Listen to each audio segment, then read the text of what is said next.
पहले तो सारे व्यूअर्स को नमस्कार। मैं डॉक्टर तारू सिंधिक, मैं देहरादून गवर्नमेंट कॉलेज के जो लिटरेरी एंड पोइट्री क्लब है उसका मैं कन्वीनर भी हूँ। और ये जो डी क्रियो फेस्ट हो रहा है तो इसमें लिटरेरी एंड पोइट्री क्लब के साथ आर्ट क्लब दोनों मिलकर इस प्रोग्राम को हम लोगों ने ऑर्गेनाइज़ किया है। और ये प्रोग्राम 2019 में स्टार्ट हुआ और मेरे एक फॉर्मर कलीग श्री दुलियत और अभी एक कलीग है श्रीमती गईरत, इन दोनों ने इस प्रोग्राम को शुरू किया। और दी क्रियो इसका लिटरल मीनिंग होता है टू क्रिएट और द क्रिएटिविटी।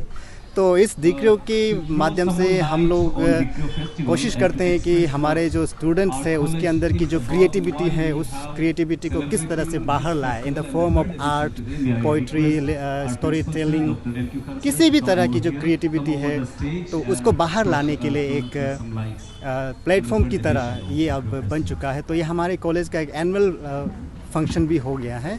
तो इसको और बड़े पैमाने पर हम लोगों ने ऑर्गेनाइज करने का प्रयास किया है इंटर कॉलेज कंपटीशन के रूप में। तो फिलहाल ये आईसीआर में जितने भी राजीव गांधी यूनिवर्सिटी से एफिलिएटेड इंस्टीट्यूशंस हैं वहाँ से पार्टिसिपेंट्स को बुलाया है। तो फ्यूचर में हम लोग कोशिश कर रहे हैं कि उसको स्टेट लेवल तक इसकी परिधि को और विस्तृत कर दें। तो फिलहाल आप लोग आए हैं तो हमें बहुत खुशी हो रही है कि आपके माध्यम से हमारे इस दी क्रियो फेस्ट के बारे में लोग और जानेंगे, इसके बारे में जानकारियाँ और ज़्यादा फैलेंगी।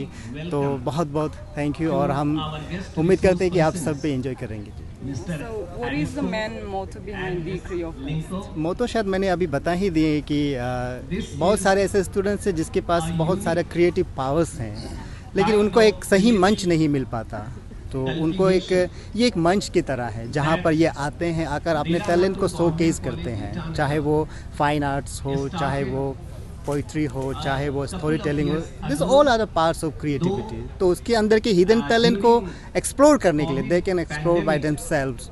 तो उनको ये एक मौका देने का एक प्लेटफॉर्म की तरह ये उत्सव को मनाया जा रहा है। नहीं, फिलहाल इसके लिए गवर्नमेंट की तरफ से ऐसा कोई फाइनेंशियल एड नहीं और अप्रोच भी नहीं किया है हम लोगों ने। तो ये इंडिपेंडेंटली हमारे कॉलेज खुद से इसको बियर करते हैं। अगर फाइनेंशियली बात करें तो अपने आप से अपने बलबूते पर करते हैं। सरकार की तरफ से फिलहाल हमारी तरफ से भी ऐसा कोई पहल नहीं की है कि आप वहाँ से कोई मदद ली जाए। Well, my name is Nanding Ombo. I'm assistant professor of Department of English.